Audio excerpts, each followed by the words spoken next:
Good evening mga kapuso! Boses ng mga kabataan mula sa Cagayan de Oro ang nanaig sa unang season ng The Voice Generations.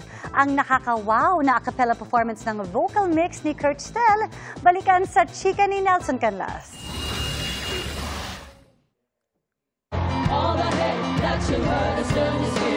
Makapigil hininga at makapatid-litid na performances ang ibinigay ng apat na nanaig sa first season ng The Voice Generations. Ang buhay naman nung nagpasiklab sa grand finale, ang singing duo na Music and Me ng Bohol as coached by Julian San Jose. Sumigaw ngayong gabi.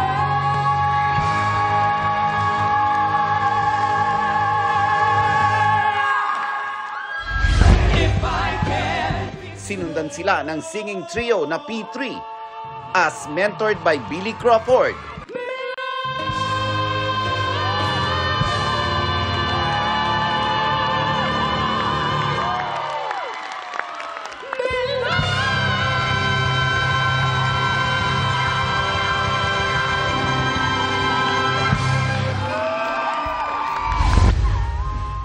Pangmalakasang bosesan din ang heartfelt a cappella number ng grupong Vocal Mix as mentored by Coach Stel ng SB19.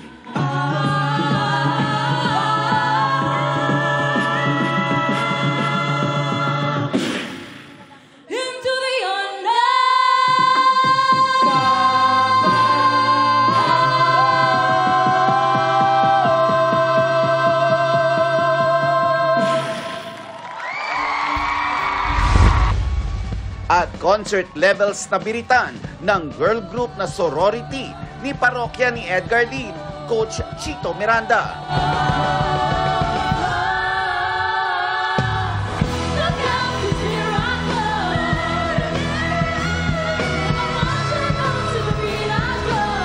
Sa huli, nanaig ang boses ng mga kapuso at ang text votes ang nagdesisyon sa magiging grand winner.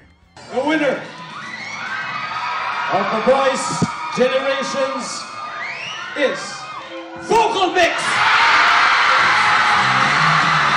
Ang grupo mula sa Cagayan de Oro naging emosyonal kasama ang kanilang coach na si Stel dahil nanumbalik daw ang kanilang mga naging sakripisyo.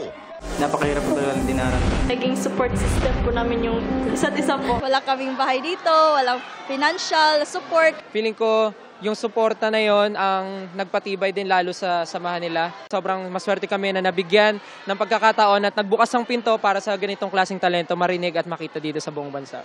Nag-uwi ang grupo ng recording contract at 1 million pesos. Ano gagawin nito sa 1 million? Di ba namin alam, paplanuhan pa po namin. Hindi namin expect po kasi. Siguro masasabi ko sa perang nakuha nila bukod sa ipang-celebrate niya ng Christmas with your family. Pwede niyo siyang gamitin para makabili or magkaroon kayo ng sariling sa inyong mga gamit para magagamit niyo sa mga kailangan niyo in the future, recording, microphones, etc. Nelson Canlas, updated sa Showbiz Happenings.